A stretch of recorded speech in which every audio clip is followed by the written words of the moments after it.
Hello everyone, good morning. आप सभी का स्वागत है my YouTube channel Indian medical centre में। आज के वीडियो में बताने जा रहे हैं टॉप 5 कफ सिरप होगा जो कि बच्चों का होने वाला है। इसमें हम एक्सप्लेन करेंगे यूजेस, डोज और कंपोजिशन को एक एक पॉइंट एक्सप्लेन करेंगे। चलिए स्टार्ट करते हैं। पहला सिरप की नाम क्या है? एस्कोरिल एलएस जूनियर सिरप होता है। ठीक है, ये खास तौर पे क्या हो जाता है, बच्चों में इस्तेमाल किए जाने वाला यह सिरप होता है।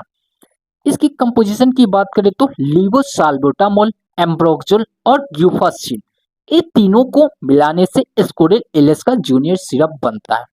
ठीक है, इसका बेसिकली इस्तेमाल कहाँ किया जाता है? बलगम वाली खांसी में, यानी कि बोल सकते हैं कि वेट कफ। जो छोटे बच्चों में क्या हो जाता है कि वेट कफ जैसी प्रॉब्लम दिखते हैं, बलगम अच्छे से नहीं निकल पाते हैं, तब हम बलगम को पतला करने के रूप में इस्तेमाल कर सकते हैं एस्कोरिल एलएस जूनियर का सिरप। ठीक है, ये पहला पॉइंट है। दूसरा पॉइंट में लिखा हुआ है कि दम्मा की खांसी जैसे, यानी कि बोल सकते हैं कि जो छोटे बच्चे होते हैं उसमें दम्मा जैसी प्रॉब्लम होती है, तो उस टाइम पर सांस नहीं ले पाता है, तो वो सभी चीज को प्रॉब्लम को दूर करने के रूप में इस्तेमाल किया जा सकता है। यानी कि सीधा सा मतलब है कि जैसे बोल सकते हैं अस्थमा बच्चों में हो जाता है, तो उस टाइम पर इस्तेमाल कर सकते हैं एस्कोडिल एलिस का सिरप। ठीक है, दूसरा पॉइंट समझ गए। तीसरा पॉइंट में लिखा है कि ब्रोंकाइटिस से रिलेटेड किसी प्रकार का प्रॉब्लम दिखता है, जैसे कि बोल सकते हैं कि जो ब्रोंकाइटिस होता है वह क्या है, चिपक जाता है और उसमें क्या हो जाता है कि सांस नहीं ले पाते हैं बच्चे, तो वो जो चिपका हुआ अगर रहेगा नली, तो वह चिपका हुआ नली को छुड़ाने के रूप में, सांस लेने के रूप में इस्तेमाल किया जा सकता है। यानी कि इसका सीधा सा मतलब निकलता है कि जब बच्चे को सांस नहीं ले पाते हैं, तब हम इस सिरप का इस्तेमाल कर सकते हैं एस्कोडिल एलएस जूनियर का सिरप। ठीक है, दूसरा पॉइंट समझ गए और तीसरा पॉइंट समझ गए। चौथा पॉइंट में लिखा हुआ है क्या? एलर्जी या संक्रमण से होने वाली किसी प्रकार से सांस की तकलीफ होती है, यानी कि बोल सकते हैं कोई भी बच्चा होते हैं, जो छोटे बच्चे होते हैं उसमें किसी प्रकार से एलर्जी होता है या एलर्जी से होने वाले किसी प्रकार के संक्रमण होते हैं, जिसकी वजह से सांस नहीं ले पाते हैं बच्चे, तब हम इस्तेमाल कर सकते हैं एस्कोडिल एलएस का सिरप का। ठीक है, चार पॉइंट समझ गया। पांचवा पॉइंट में लिखा हुआ है कि छाती में जकड़न और बलगम में किसी प्रकार से कठिनाइयां होती है, बलगम को निकालने में किसी प्रकार से कठिनाइयां होती, ये छाती में जकड़न हो रहा है, दर्द हो रहा है छोटे बच्चों में, तब भी हम इस्तेमाल कर सकते हैं एस्कोडिल एलएस का जूनियर का सिरप। ठीक है, 5 यूजेज बताएं जो कि एस्कोडिल एलएस का सिरप है। ठीक है, अब हम इसकी डोज की ओर बढ़ते हैं। डोज मोस्ट इंपोर्टेंट होने वाला है। ठीक है, इसका पहला पॉइंट में लिखा है कि डोज में है 2 साल से जो 6 साल तक बच्चा होते हैं उसमें 2.5 ml के रूप में इस्तेमाल किया जा सकता है। 2 से 3 बार इस्तेमाल किया जाता है, यानी कि बोल सकते हैं कि 2.5 ml का मतलब है कि हाफ चम्मच, 1/2 चम्मच का मतलब हो जाते हैं हाफ, आधा चम्मच आप ले सकते हैं। आधा आधा चम्मच आप 3 टाइम इस्तेमाल कर सकते हैं। जो उसका उम्र रहेगा 2 से 6 साल के बच्चे, तब हम इसका 2.5 ml इस्तेमाल कर सकते हैं। ठीक है, जो 6 से 12 साल के बच्चा रहेंगे उसमें आप 5 ml के रूप में टीडीएस के रूप में या बीडी के रूप में इस्तेमाल कर सकते हैं, 2 से 3 बार ले सकते हैं। ठीक है, 12 साल से जब अधिक है तब हम 5 ml या 10 ml के रूप में बीडी या टीडीएस के रूप में ले सकते हैं, 2 से 3 बार इस्तेमाल कर सकते हैं एस्कोडिल एलएस जूनियर का सिरप। ठीक है, जो 12 साल रहेंगे उसमें 10 ml लीजिएगा, याद रखिएगा पॉइंट्स को। ठीक है, अब हम बढ़ते हैं अगले सिरप की ओर। वो सिरप याद हो चुका होगा आप लोग को। अगला सिरप की बात करें तो एम्ब्रोडिल सिरप। एम्ब्रोडिल सिरप क्या हो जाता है? यह एक म्यूकोलाइटिक का सिरप होता है, बलगम को पतला करने के रूप में दिया जाता है। यानी कि इसके कंपोजिशन के रूप में बोल सकते हैं कि एम्ब्रोक्सोल हाइड्रोक्लोराइड मिला हुआ रहता है। एम्ब्रोक्सोल का मतलब हो जाता है बलगम को पतला करने के रूप में दिया जाता है। म्यूकोलाइटिक का क्या हो जाता है कि सिरप हो जाता है, जो कि इसका सिरप नाम क्या है? एम्ब्रोडिल सिरप होते हैं। ठीक है, कंपोजिशन में एम्ब्रोक्सोल हाइड्रोक्लोराइड मिला हुआ रहता है। ठीक है, इसका यूज की बात करें, इस्तेमाल किया जाता है कहाँ? जैसे कि बोल सकते हैं कि वेट कफ सिरप बलगम वाली खांसी में दिया जा सकता है। जो छोटे बच्चे होते हैं उसमें क्या हो जाता है, खांसी जम जाता है, छाती में जकड़न होता है, तो उसको ठीक करने के रूप में इस्तेमाल किया जा सकता है। ठीक है, दूसरा पॉइंट में लिखा है कि ब्रोंचाइटिस, ब्रोंकाइटिस या ब्रोंचाइटिस भी बोल सकते हैं। ये दोनों पॉइंट्स एक ही होता है, ब्रोंचाइटिस या ब्रोंकाइटिस का मतलब एक ही होता है। तो उसमें किसी प्रकार से प्रॉब्लम होता है। ब्रोंकाइटिस में क्या होता है कि बच्चों में सांस नहीं ले पाते हैं, ब्रोंकस नली हो जाते हैं, वो चिपक जाते हैं, जिसमें क्या हो जाता है कि एयरवे पास नहीं हो पाता, जिसके जिससे क्या हो जाता है कि बच्चे सांस नहीं ले पाते हैं। तो वो सभी चीज को ठीक करने के रूप में इस्तेमाल कर सकते हैं एम्ब्रोडाइल सिरप का। ठीक है, तीसरा पॉइंट में लिखा है अस्थमा से जुड़ी किसी प्रकार की खांसी होती है तब हम इस्तेमाल कर सकते हैं एम्ब्रोडाइल सिरप का। निमोनिया जैसी प्रॉब्लम को भी दूर किया जा सकता है, यानी कि बोल सकते हैं कि निमोनिया में क्या हो जाता है बच्चों में कि सांस नहीं ले पाते हैं छोटे बच्चे, तब हम इस्तेमाल कर सकते हैं एम्ब्रोडाइल का सिरप का। ठीक है, जिससे क्या हो जाता है कि जो छोटे बच्चे होंगे वो अच्छा से सांस ले पाएंगे एम्ब्रोडाइल का सिरप का यूज करने के बाद। ठीक है, आगे पॉइंट में पांचवा पॉइंट की बात करें तो छाती में जकड़न या बलगम निकालने में किसी प्रकार से बच्चों में कठिनाइयां होती है, या बोल सकती छाती छाती में जो होते बच्चों के चेस्ट में जो होता है कि जकड़न हो जाता है, दर्द होता है, तो वो सभी चीज को, वो सभी प्रॉब्लम को दूर करने के रूप में इस्तेमाल कर सकते हैं एम्ब्रोडाइल सिरप का। ठीक है, अब हम इसके डोज की ओर बढ़ते हैं, यानी बोल सकते हैं कितना डोज लेते हैं इसे जानते हैं। 2 से 5 साल के जो बच्चे रहेंगे उसमें 2.5 ml के रूप में 2 से 3 बार आप दे सकते हैं, यानी कि बोल सकते हैं कि हाफ चम्मच आप 2 से 3 बार इस्तेमाल किया जा सकता है, या बोल सकते हैं कि हाफ ढक्कन, जो एक ढक्कन होता है वो 5 ml के रूप में होते हैं, उससे आधा आप 2 से 3 बार इस्तेमाल कर सकते हैं जो 2 से 5 साल के बच्चे रहेंगे उसमें। ठीक है, 6 से जो 12 साल के बच्चे रहेंगे उसमें 5 ml के रूप में, 1 स्पून के रूप में, 1 चम्मच के रूप में दिया जा सकता है।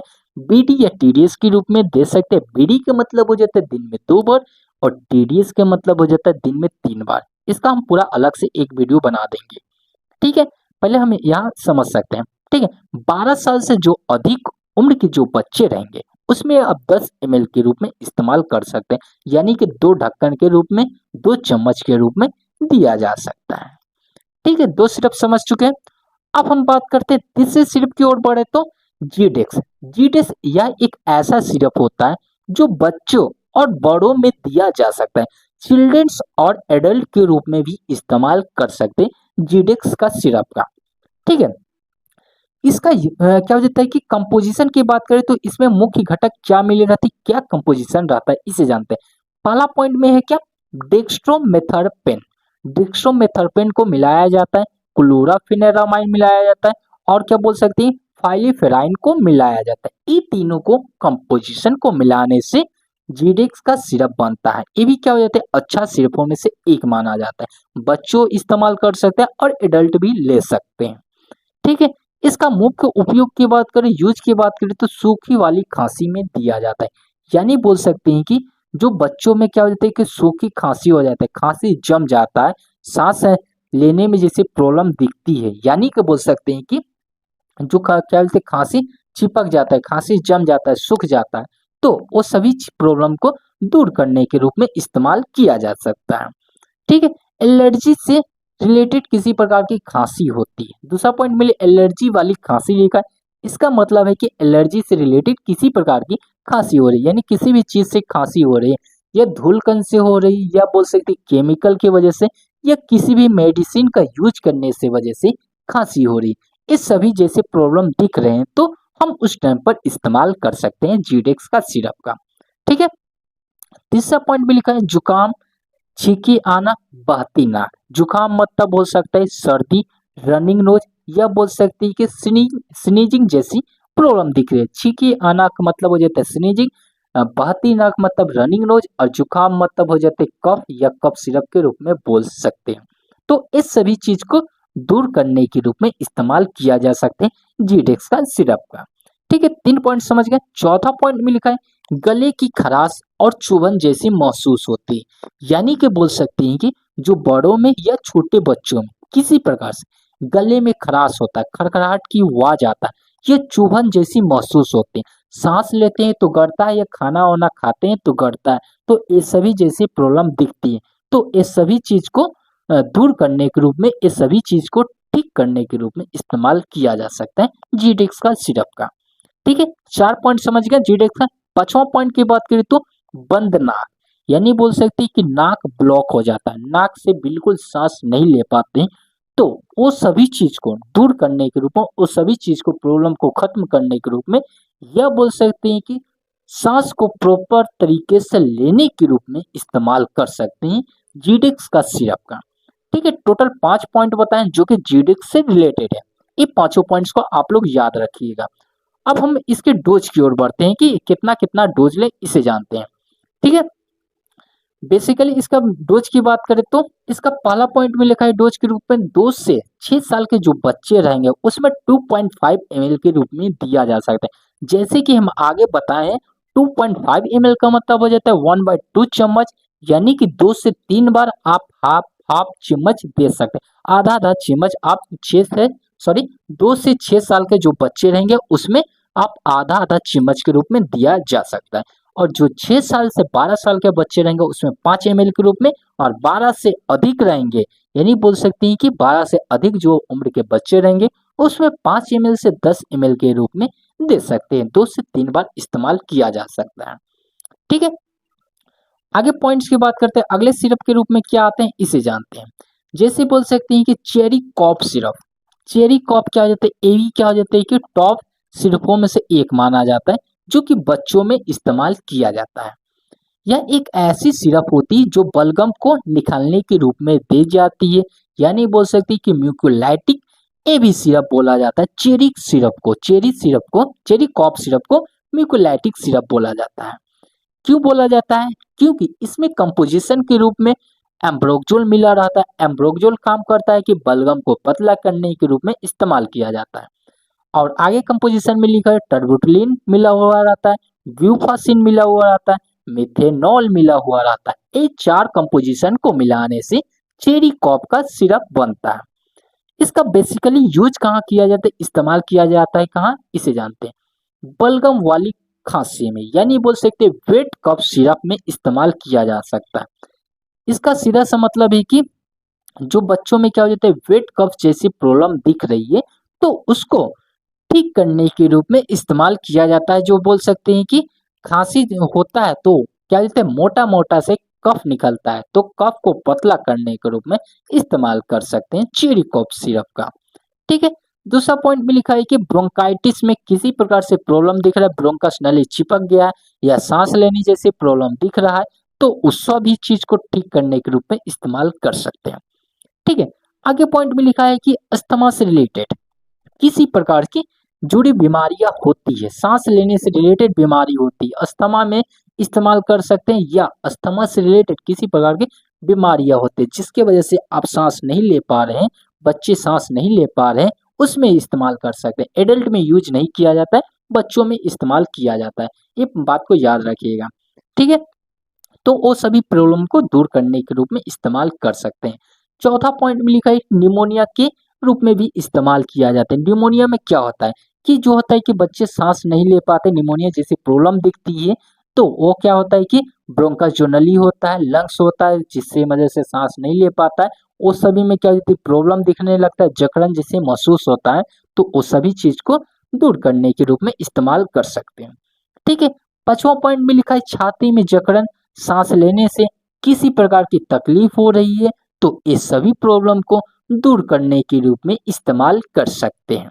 चेरी कॉफ का सिरप हो जाता है जो कि क्या हो जाता है बहुत अच्छा माना जाता है। ठीक है, अब बढ़ते हैं इसके डोज की ओर, कितना कितना डोज ले इसे जानते हैं। डोज में क्या हो जाता है बेसिकली वही बात बताया गया है, 2 साल से 6 साल तक के जो बच्चे रहेंगे उसमें आधा चम्मच 2.5 ml के रूप में दे सकते हैं, 2 से 3 बार दिया जा सकता है। 6 से 12 साल के जो बच्चे रहेंगे उसमें 5 ml के रूप में 2 से 3 बार, और 12 साल से जो अधिक रहेंगे उसमें 5 ml से 10 ml के रूप में 2 से 3 बार दिया जा सकता है। ठीक है, आगे पॉइंट बताएं इसलिए स्पीडली थोड़ा बढ़ रहे हैं आगे। ठीक है, अब बढ़ते हैं अगले सिरप की ओर। अगले सिरप के रूप में आता है कि टैक्सीलिक्स आता है। टैक्सीलिक्स सिरप होते हैं, यह भी सिरप होते हैं जो कि क्या है बच्चे और बड़ों में दी जाने वाली सिरप होती है, यानी कि बोल सकते हैं टैक्सिलिक यह एक ऐसा भी सिरप है जो कि क्या हो जाती है कि बच्चे जो होते हैं कि चिल्ड्रंस और एडल्ट के रूप में भी इस्तेमाल कर सकते हैं। एडल्ट और चिल्ड्रन दोनों ही ले सकते हैं इस सिरप का, टैक्सिलिक्स का सिरप का। ठीक है, इसके कंपोजिशन के रूप में क्या हो जाता है कि डेक्स्ट्रोमेथर्पेन मिला हुआ रहता है, यानी कि बोल सकते हैं कि सूखी वाली खांसी के रूप में दिया जा सकता है। सूखी से रिलेटेड बोल सकते हैं कि जो क्या हो जाता है कि खांसी क्या हो जाता है, जम जाता है, जकड़न जैसे महसूस होता है, और क्या हो जाता है कि बोल सकते हैं कि ढन ढन से आवाज आता है, सूखी खांसी से रिलेटेड होता है, कफ नहीं निकल पाता है, तब हम इस्तेमाल कर सकते हैं। सूखी खांसी के लिए बात किया जा रहा है, ना कि आप क्या बोलते हैं बलगम वाली खांसी में इस्तेमाल कर रहे हैं, ऐसा नहीं है। यहाँ बोल रहे हैं ड्राई कफ के रूप में इस्तेमाल किए जाने वाला सिरप होते हैं। ठीक है, कंपोजिशन में क्या है, डेक्स्ट्रोमेथर्पेन मिला हुआ रहता है। ठीक है, अब बेसिकली इसका इस्तेमाल कहाँ किया जाता है, वही बात पर लिखा हुआ है, सूखी वाली खांसी में इस्तेमाल कर सकते हैं। पहला पॉइंट में लिखा है सूखी खांसी, यानी कि ड्राई कफ के रूप में इस्तेमाल कर सकते हैं। गले में किसी प्रकार से खराश या जलन जैसी महसूस हो रही है, जब आप खांसते हैं उस टाइम पर क्या हो जाती है, खड़खड़ाहट की आवाज, ढन ढन सी आवाज निकलता है, तब हम इस्तेमाल कर सकते हैं कि टैक्सिलिक्स का सिरप का ले सकते हैं। या बोल सकते हैं कि तीसरा पॉइंट मिल के एलर्जी से होने वाली किसी प्रकार की खांसी होती है, यानी इसका मतलब है कि किसी प्रकार को आपको एलर्जी दिख रहा है। बोल सकते हैं कि कोई भी चीज से एलर्जी हो सकता है, खाना से भी हो सकता है, या बोल सकते हैं कि अनवांटेड सब्सटेंस का यूज करें, अनहाइजीनिक यूज करें, जैसे प्रॉब्लम दिख रहा है, इस सभी चीज से एलर्जी दिख रहा है, तो इस सभी चीज को ठीक करने के रूप में इस्तेमाल कर सकते हैं टैक्सिलिक्स का सिरप का। ठीक है, चौथा पॉइंट में लिखा है कि रात में खांसी के कारण नींद न आने पर भी इस्तेमाल किया जा सकता है, यानी बोल सकते हैं कि आप सांस लेने जैसी प्रॉब्लम दिख रही है, या बोल सकते हैं कि गले में खराश हो रही है, और क्या हो जाता है कि जलन जैसी प्रॉब्लम दिख रही है, इस सभी चीज को दूर करके और अच्छा से आप प्रॉपर तरीके से नींद लाने के रूप में इस्तेमाल किया जा सकता है। ठीक है, अब बढ़ते हैं इसकी डोज की ओर। ठीक है, बेसिकली वही डोज लिखा हुआ है जो कि पहला पॉइंट में है। 2 से 6 साल के जो बच्चे रहेंगे उसमें 2.5 ml के रूप में 2 से 3 बार इस्तेमाल कर सकते हैं, यानी कि इसका सीधा सा मतलब है कि जो कि 2 साल से 6 साल के जो बच्चे रहेंगे उसमें 2.5 ml के रूप में इस्तेमाल करना है, यानी कि हाफ स्पून ले सकते हैं, आधा चम्मच ले सकते हैं, आधा ढक्कन ले सकते हैं। ठीक है, 2 से 3 बार इस्तेमाल किया जा सकता है। ठीक है, जो 6 साल से 12 साल के उम्र के बच्चे रहेंगे उसमें 5 ml के रूप में लेना है, बीडी या टीडीएस के रूप में लिया जा सकता है, और जो 12 साल से अधिक उम्र के जो बच्चे हैं उसमें 5 ml से 10 ml के रूप में 2 से 3 बार इस्तेमाल कर सकते हैं। बीडी के रूप में या टीडीएस रूप में दिन में 2 बार इस्तेमाल कीजिए, या 3 बार भी इस्तेमाल कर सकते हैं जो 12 साल से अधिक रहेंगे सिरप का। ठीक है, आप लोग को याद हो चुका होगा, ये लास्ट सिरप था जो कि टॉप 5 सिरप थे। ये पांचों सिरप का आपको डिटेल में नोट्स चाहिए तो आप मेरे टेलीग्राम चैनल को ज्वाइन कीजिए, और किसी प्रकार का डाउट रहता है कफ से रिलेटेड, या बोल सकते हैं अदर प्रकार की किसी प्रकार के बीमारी से रिलेटेड, आप मुझे कमेंट बॉक्स में मैसेज छोड़िए। हम आपको जो होते कमेंट बॉक्स में मैसेज का रिप्लाई जरूर करेंगे, और आपको डिटेल में नोट्स चाहिए हिंदी प्लस इंग्लिश भाषा में, आप मेरे टेलीग्राम चैनल को ज्वाइन कीजिए। ठीक है, जय हिंद जय भारत।